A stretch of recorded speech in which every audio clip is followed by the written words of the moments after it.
Thank you. ನಮ್ಮ ಸಂಪ್ರದಾಯದ ಪ್ರಕಾರ ಇವತ್ತು ಭಾಳ ಶ್ರೇಷ್ಠ ದಿವಸ ಅಂತ ಹೇಳ್ತಾರೆ. ಅದಕ್ಕಾಗಿ ಆ ತಾಯಿಯ ದರ್ಶನವನ್ನು ಮಾಡೋದಕ್ಕೆ ನಾನು ನನ್ನ ಶ್ರೀಮತಿಯವರು ಬಂದಿದ್ದೇವೆ, ದರ್ಶನ ಮಾಡಿದ್ದೇವೆ. ರಾಜ್ಯಕ್ಕೆ ಮತ್ತು ಲೋಕ ಕಲ್ಯಾಣಕ್ಕೆ ಒಳ್ಳೆಯದಾಗಲಿ ಅಂತ ಹೇಳಿ ಪ್ರಾರ್ಥನೆ ಮಾಡಿದ್ದೇನೆ. ನಮಗೆ ಪ್ರತಿ ವರ್ಷವೂ ಕೂಡ ಮಳೆ ಬೆಳೆ ಚೆನ್ನಾಗಾದರೆ ರಾಜ್ಯಕ್ಕೆ ಮತ್ತು ರಾಷ್ಟ್ರಕ್ಕೆ ಭಾಳ ಒಳ್ಳೆಯದಾಗುತ್ತೆ. ಇಲ್ಲದೆ ಹೋದರೆ ಭಾಳ ಜನ ತೊಂದರೆಗೀಡಾಗ್ತಾರೆ, ಭಾಳ ಕಷ್ಟಗಳನ್ನು ಅನುಭವಿಸ್ತಾರೆ. ಹಿಂದೆಲ್ಲ ನಾವು ಬರಗಾಲಗಳು ಬಂದಂಥ ಸಂದರ್ಭದಲ್ಲಿ ನೋಡಿದ್ದೇವೆ. ಇದು ಸರ್ಕಾರಕ್ಕೂ ಕೂಡ ಒಂದು ಸವಾಲಾಗುತ್ತೆ. ಅದಕ್ಕಾಗಿ ನಾನು ಪ್ರಾರ್ಥನೆಯನ್ನು ಸಲ್ಲಿಸಿದ್ದೇನೆ. ಸರ್, ಈಗ ಕಾಂಗ್ರೆಸ್ಸಲ್ಲಿ ಸೆಪ್ಟೆಂಬರ್ ಕ್ರಾಂತಿ ಚರ್ಚೆ ಆಗ್ತಾ ಇರುವಂಥದ್ದು, ಆಸ್ ಎ ಸೀನಿಯರ್ ಆಗಿ ನಿಮಗೆ ಕ್ರಾಂತಿ ಕಾಣ್ತಾ ಇದೆಯಾ? ಅದರ ಬಗ್ಗೆ ಯಾವುದನ್ನು ಕೂಡ ನಾನು ಪ್ರತಿಕ್ರಿಯೆ ಮಾಡೋದಕ್ಕೆ ಹೋಗಲ್ಲ. ಯಾಕೆಂದರೆ ನಾನು ಬಂದಿರೋದೇ ಈಗ ಧಾರ್ಮಿಕ ವಿಚಾರಕ್ಕೆ, ದೇವಸ್ಥಾನಕ್ಕೆ, ತಾಯಿಯ ದರ್ಶನಕ್ಕೆ ಬಂದಿದ್ದೇನೆ. ಸ್ವಾಭಾವಿಕವಾಗಿ ಎಲ್ಲರಿಗೂ ಒಳ್ಳೆಯದಾಗಲಿ ಅಂತ ಕೇಳೋದು, ಅದರಲ್ಲಿ ನಮ್ಮದು ಸೇರಿಕೊಳ್ಳುತ್ತಲ್ವ. ಹಾಗಾಗಿ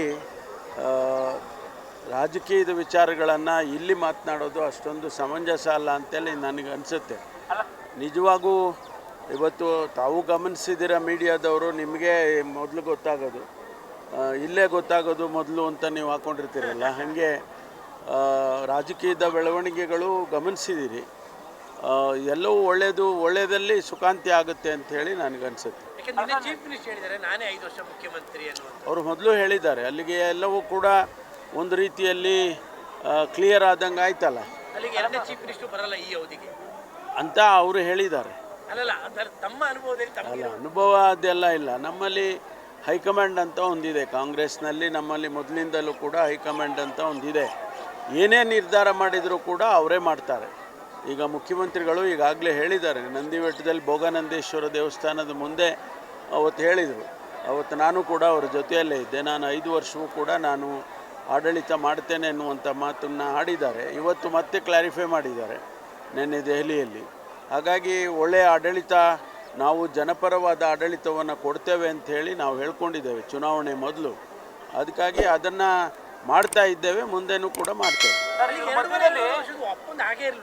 ನಮಗೆ ಗೊತ್ತಿಲ್ಲ ಅಂತೆಲ್ಲ, ಅದೆಲ್ಲ ನಮ್ಮವರೆಗೂ ಬರಲೇ ಇಲ್ಲ. ಅದು ನಮ್ಮ ತನಕ ಯಾರಾದರೂ ಬಂದು ಹೇಳಿದರೆ, ನಮ್ಮ CLP ಸಭೆಯಲ್ಲಿ ನಮ್ಮ ಜನರಲ್ ಸೆಕ್ರೆಟರಿಗಳು ಬರ್ತಾರೆ, ಅನೇಕ ಸಂದರ್ಭದಲ್ಲಿ ಸಭೆ ಮಾಡಿದ್ದಾರೆ. ಅವ್ರು ಯಾರಾದರೂ ಹೇಳಿದರೆ ಬಹುಶಃ ಈ ಗೊಂದಲನೂ ಕೂಡ ಆಗ್ತಾ ಇರಲಿಲ್ವೋ ಏನೋ. ಸಾಕು, ಥ್ಯಾಂಕ್ ಯು. ಲೇಟೆಸ್ಟ್ ಹಾಗೂ ಇಂಟ್ರೆಸ್ಟಿಂಗ್ ಸುದ್ದಿಗಳಿಗಾಗಿ ಬಾಸ್ ಟಿವಿ ಕನ್ನಡ ಚಾನೆಲ್ನ ಸಬ್ಸ್ಕ್ರೈಬ್ ಮಾಡಿ. ಹಾಗೆಯೇ ಬೆಲ್ ಐಕಾನ್ ಪ್ರೆಸ್ ಮಾಡಿ. ಇದರ ಜೊತೆಗೆ ಫೇಸ್ಬುಕ್, ಇನ್ಸ್ಟಾಗ್ರಾಮ್, ಎಕ್ಸ್ನಲ್ಲೂ ಮಿಸ್ ಮಾಡದೆ ಫಾಲೋ ಮಾಡಿ.